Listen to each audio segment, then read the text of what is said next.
Hello વિદ્યાર્થી મિત્રો, રાધે રાધે. તો તમને આપણે આજ નવી એક અપડેટ આપવા માટે આવી ગયા છીએ કે ટાટ સેકન્ડરી જે લોકોએ એક્ઝામ દીધી હતી 1,00,000 ને કે કેટલા 82,000 જેટલા વિદ્યાર્થીઓએ કે સમજી લ્યો ભાવિ શિક્ષકોએ આ પરીક્ષા આપેલી હતી. તો તમને ખબર છે કે 3 તારીખે એની રવિવારે એક્ઝામ હતી. તો આજે કાલથી તેની OMR શીટ ડાઉનલોડ થવાની શરૂ થઈ ગઈ છે, બરાબર. તો બધા મિત્રોએ એની લાસ્ટ ડેટ કેટલી છે? 14 તારીખ છે, બરાબર. એ પહેલાં OMR ડાઉનલોડ કરી લેવી. તો કે તમને એમ થતું હશે કે OMR શીટ હું કામ ડાઉનલોડ કરવી? OMR શીટ છે ને, તમારે ડાઉનલોડ કરો ને તો તમને અંદાજિત તમારે કેટલા માર્ક આવશે ને તમે પેપર સોલ્વ કરી શકશો. પેપર સોલ્વ કરીને સોલ્યુશન કરીને અંદાજ તમે કાઢી શકશો, બરાબર.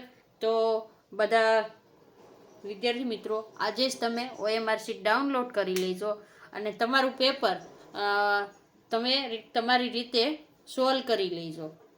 પહેલાં શું કરવાનું? OMR ડાઉનલોડ કરવાની અને પછી તમારું જે પેપર હોય ને, કે કોઈને A હોય, કોઈને B સેટનું હોય છે, બરાબર. એમાં તમારે પહેલાં તમે પહેલાં પેપર સોલ્વ કર્યું હોય ને એમાં ટીક કરી લેવાનું 4 ઓપ્શનમાંથી, બરાબર. સોરી, તમારે તો 5 હોય છે. 5 ઓપ્શનમાં તમારે શું કરવાનું કે ટીક કરી લેવાનું. કોઈ પણ એકેડમીનું કરાવેલું પેપર સોલ્યુશન તમે જોયું હોય, પછી તમારું OMR શીટ હોય ને એના અંદાજે તમારે કેટલા સાચા પડ્યા છે એ જોઈ લેવાનું. આમાં 2 થી 3 માર્કનો ઉલટફેર થઈ શકે. શું કામે?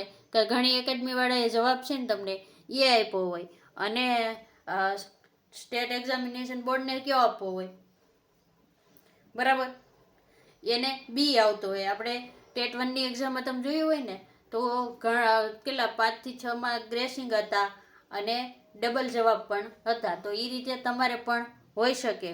એટલા માટે જ કહું છું કે પેપર સોલ્વ કરી લેવું. OMR શીટ ડાઉનલોડ કરી લેવી. તમારું જે પેપર હોય એમાં તમે જે OMR શીટમાં જે ઓપ્શન ટીક કર્યો હોય ને એને પેપરમાં ટીક કરી લેવો. પહેલાં શું કરવો? ટીક કરી લેવો. જ્યારે ફાઇનલ આન્સર કી આવે ને ત્યારે તમારે મેળવવામાં ફટાફટ થાય, એટલે તમને તરત ખબર પડી જશે કે મારે રિઝલ્ટમાં એટલા જ માર્ક આવશે. અને પાછી તમારે છે માઇનસ પદ્ધતિ, તો માઇનસ પણ કરવાના હો. પહેલાં સોલ્વ કરો, અંદાજિત કેટલા માર્ક આવે છે, પછી એમાંથી માઇનસ કરો.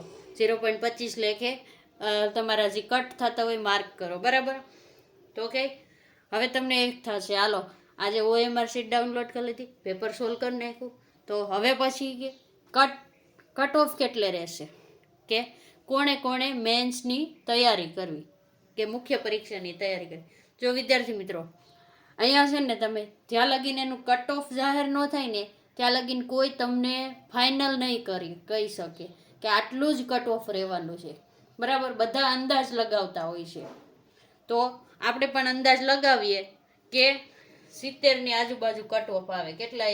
70ની આજુબાજુ. 70 માર્ક, 70 માર્કની આજુબાજુનું કટ ઓફ આવશે, બરાબર. તો કે પરીક્ષાની તૈયારી કોણે કરવી? તો તમને ખબર છે કે ફાઇનલ આન્સર કી આવી નથી.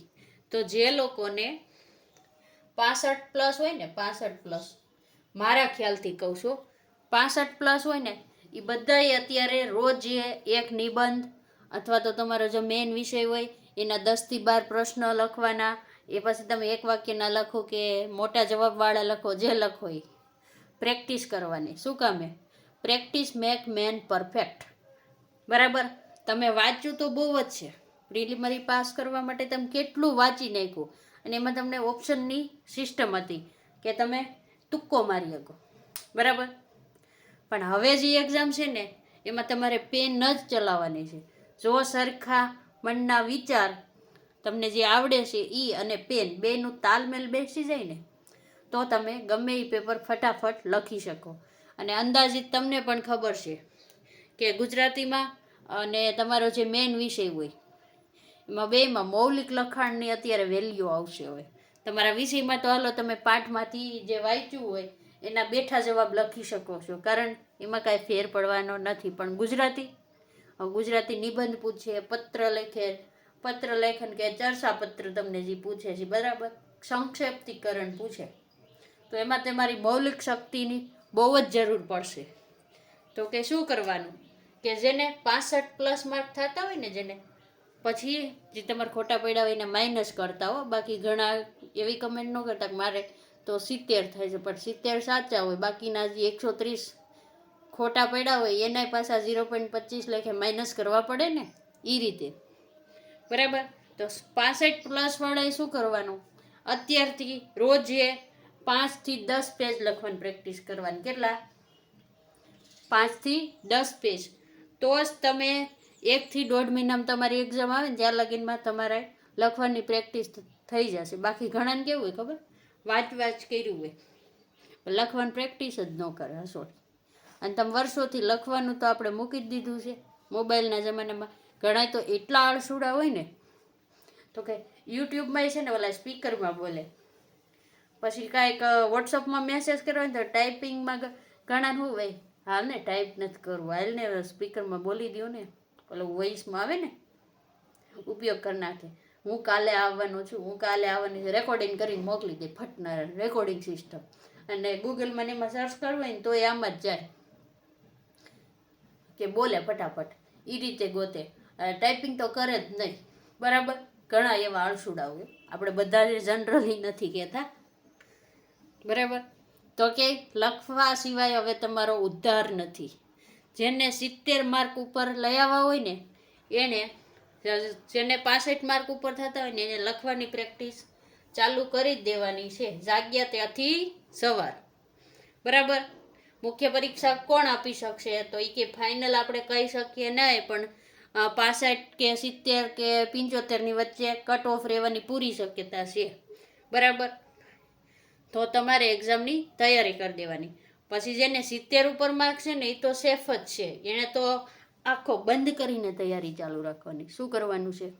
આખો બંધ કરીને ચાલુ જ રાખવાની છે. અને પરીક્ષા તો કે જૂન મહિનાના એન્ડ સુધીમાં તમારી પરીક્ષા હશે, બરાબર. તમને પૂછે કે મેઇન એક્ઝામ ક્યારે હશે, તો કે જૂનના અંત સુધીમાં લેવાઈ જશો. અંત સુધીમાં તો તમારી એક્ઝામ લેવાઈ જશે. એટલે તમે વિચાર કરી લ્યો, આજથી તમે એક્ઝામની તૈયારી શરૂ કરો ને તો મિનિમમ આજ ગણો ને તો 9 તારીખ થઈ, એટલે 10 દિવસ તો તમારી પાસે વયા ગયા. 5મા મહિનાના વયા ગયા, મે મહિનાના. હવે આ મહિનાના તમારી પાસે કમસે કમ 20 થી 21 દિવસ વધ્યા. અને જૂન મહિનામાં ગણો કે પાછલા અઠવાડિયામાં આવે તો 15 થી 20 દિવસ ઈ વધ્યા તમારી પાસે. તો ટોટલ કરો ને તો તમારી પાસે 30 થી 40 દિવસ છે એક્ઝામની તૈયારી કરવા માટે.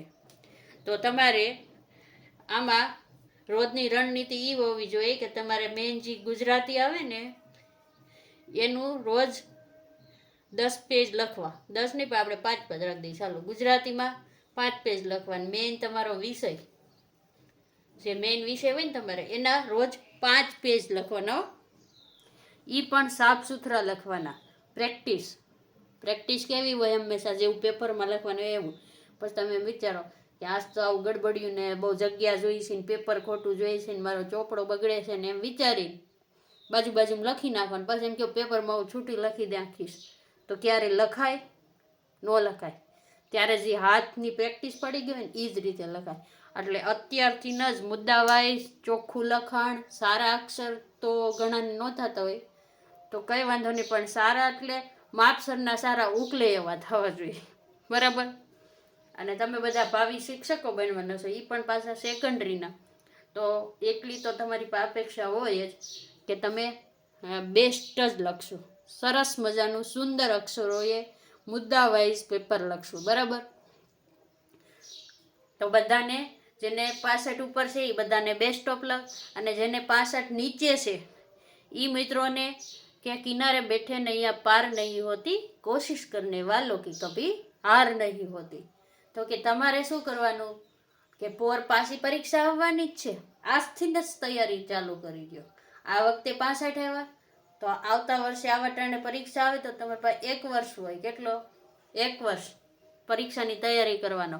તમે રોજ અડધીથી 1 કલાક કરો ને તૈયારી, તોય તમે આવતી એક્ઝામમાં પાસ થઈ જાઓ. બરાબર? સિલેબસ બદલાવાની કોઈ શક્યતા નથી. અને બદલાય તોય તમારે શું કરવાનું? તમારો વિષય જે છે એને પૂરેપૂરો આમ રાતે ઉઠાડીને કોઈ પૂછે ને કે વિષય આ પ્રશ્નનો જવાબ શું આવે, તો તમને આવડતો હોવો જોઈએ. તૈયારી હંમેશા એવી કરવી. બરાબર? જો વિડીયો સારો લાગ્યો હોય ને વિદ્યાર્થી મિત્રો, તો એક લાઈક કરી દેજો, ચેનલને સબસ્ક્રાઈબ કરી દેજો અને કમેન્ટ કરવાનું ના ભૂલતા. આપણે વિડીયોને પૂર્ણ કરીએ છીએ. બરાબર? વિડીયોને અહીંયા પૂર્ણ કરીએ છીએ. રાધે રાધે.